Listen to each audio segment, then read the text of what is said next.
Shakespeare's life too. We've got Portia, a beautiful, intelligent lady, perhaps inspired by our Venice Anne Hathaway, Shakespeare's wife.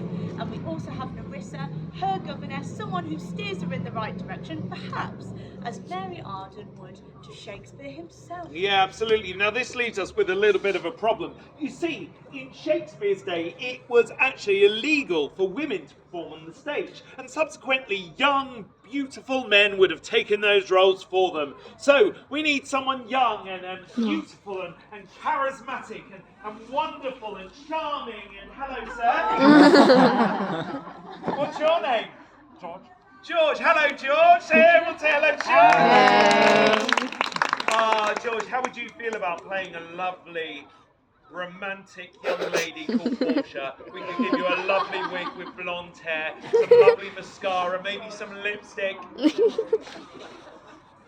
Yeah? We're paid to be here. And tell you what, James, out of the two of us, clearly I am the more beautiful and intelligent one. So how about I play Portia and you play Nerissa? So there's not a role for George? No, sorry. Oh, no, and I've got to play the motherly figure. That you can make it work. Okay, here we go. By my troth, Nerissa, my little body is aweary of this great world. Oh, you would be, sweet madam, if your miseries were in the same abundance as your good fortunes are, and yet, for aught I see, they are as sick that surfeit with too much as they that starve with nothing. If to do were as easy as to know what were good to do, chapels had been churches, and poor men's cottages princes' palaces. But this reasoning is not in the fashion to choose me a husband. Oh, me.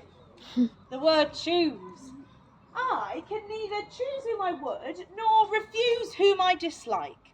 So is the will of a living daughter curbed by the will of a dead father. Is it not hard, Nerissa, that I cannot choose one, nor refuse none? Your father was ever virtuous, and holy men at their deaths have good inspirations, but what warmth is there in your affections to any of these princely suitors that have come already? I pray thee, overname them, and as thou namest them, I shall describe them, and according to my description, level at my affection. Well, first there is, drumroll please! Hold that for me, sir. Come on, hold it. There we are. The Neapolitan Prince! Nothing.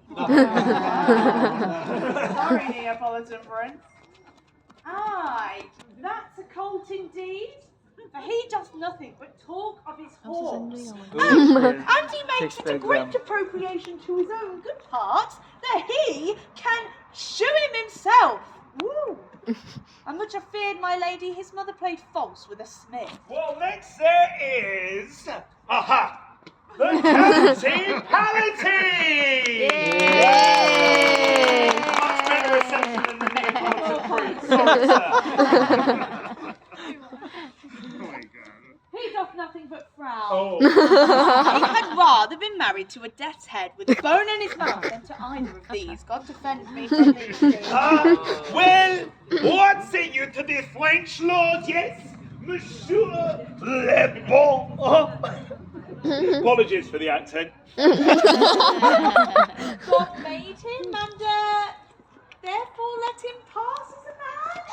In truth, I know it is a sin to be a mocker, but he, why he has a horse better than the Neapolitan, a better bad habit of frowning than the Count Palatine.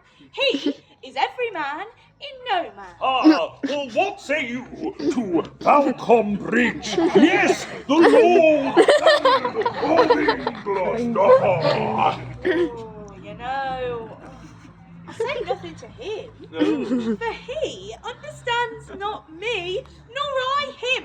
He has neither Latin, French, nor Italian. He is a proper man's picture, but alas, who can converse with a dumb shirt?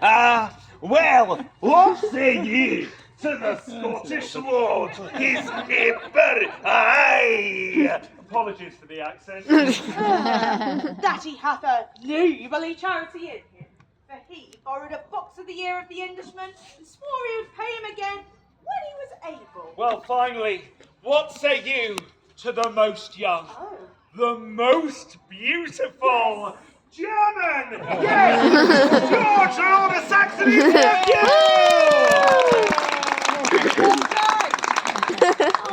God. George, yeah. Very vilely in the morning when he is sober. Oh. And most vilely in the afternoons when he is drunk. And when he is best, he is a little worse than a man. But when he is worse, he's a little bit better than a beast. Oh, I would do anything, Nerissa, ere I'll be married to a sponge. Thank you.